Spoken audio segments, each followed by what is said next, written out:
Sebulan lebih berlalu sejak peristiwa tewasnya Brigadir Yosua atau Brigadir J, tapi masih banyak kepingan cerita yang tertinggal dan belum terungkap. Tak lain karena terlalu banyak melibatkan kebohongan. 11 Juli 2022, dalam konferensi pers pertama kasus ini, Mabes Polri menyatakan Brigadir Yosua terbunuh dalam baku tembak dengan Barada Eliezer. Dalam dugaan Polri, Barada Eliezer melindungi Putri Chandrawati selaku istri Irjen Ferdy Sambo dari pelecehan seksual yang dilakukan Brigadir Yosua. Karopemnas Divisi Humas Polri Brigjen Ahmad Ramadan menyatakan Brigadir Yosua melepaskan 7 tembakan, dibalas 5 tembakan oleh Barada Eliezer. Namun, ada sekian banyak kejanggalan dari kelanjutan kasus ini. Dari hasil pemeriksaan Komnas HAM, beberapa kejanggalan dari cerita kronologis awal diakui oleh Ferdy Sambo sebagai skenario yang ia rancang sendiri. Saudara FS ini dia pada pokoknya mengakui 2 hal. Pertama, dia mengakui bahwa dialah otak pembunuhan atau penembakan saudara Joshua. Yang kedua, dia mengakui dialah otak yang merancang obstruction of justice, ya, dengan misalnya mengubah TKP, menghilangkan beberapa barang bukti seperti decoder CCTV, alat-alat komunikasi dan lain-lain, termasuk juga mengkondisikan supaya orang-orang yang menjadi saksi kunci itu memberikan keterangan sebagaimana skenario yang dia mau buat. Itu diakuinya sebagai rancangan dia, dan setelah itu semua dia siapkan alat pendukungnya. 9 Agustus 2022, Kapolri akhirnya mengumumkan tidak ditemukan fakta peristiwa tembak-menembak. Irjen Pol Ferdy Sambo ditetapkan sebagai tersangka menyusul penetapan 3 tersangka lain. Sambo disebut menjadi dalang yang memerintahkan Barada Eliezer untuk menembak Brigadir Yosua. Terbaru, tim Sus Polri juga menetapkan Putri Chandrawati sebagai tersangka dalam kasus pembunuhan berencana ini.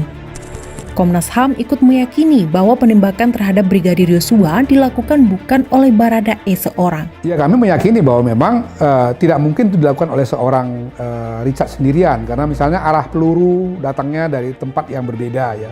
Artinya tidak mungkin orang yang sama berbolak-balik dari satu tempat ke tempat lain untuk melakukan tembakan. Yang kedua juga indikasi bahwa pelurunya jenisnya juga berbeda. Satu, posisi tubuh Joshua dengan di posisi tubuh yang lain itu ada ukuran yang berbeda satu dengan lainnya. Jadi sangat mungkin memang terjadi bahwa itu dilakukan oleh lebih dari satu orang.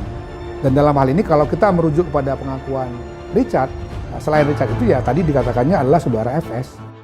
Detail kronologi terbaru yang disampaikan tim Sus Polri menunjukkan kejinya peristiwa penembakan ini. Ferdy Sambo, Brigadir Eliezer, Kuat Maruf, Bribka Riki bersama Brigadir Yosua berkumpul di ruang tamu rumah dinas Sambo. Yosua diminta berlutut menghadap pintu kamar mandi sambil melipatkan kedua tangan di belakang kepala.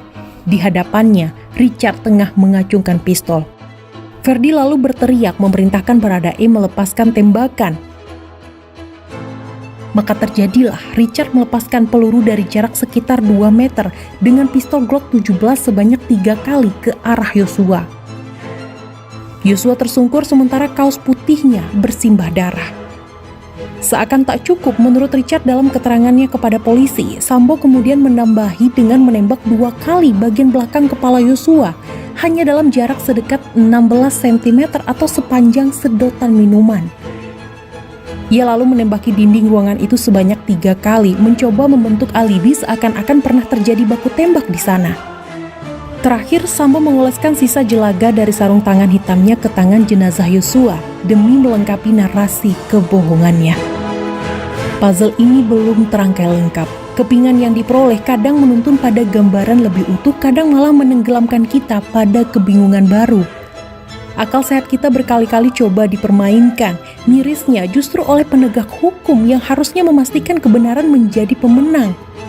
Mari kita kawal tanpa jenuh fakta-fakta dari berbagai kepingannya. Jangan pernah lupa, di negeri ini sudah terlalu banyak puzzle yang tidak selesai.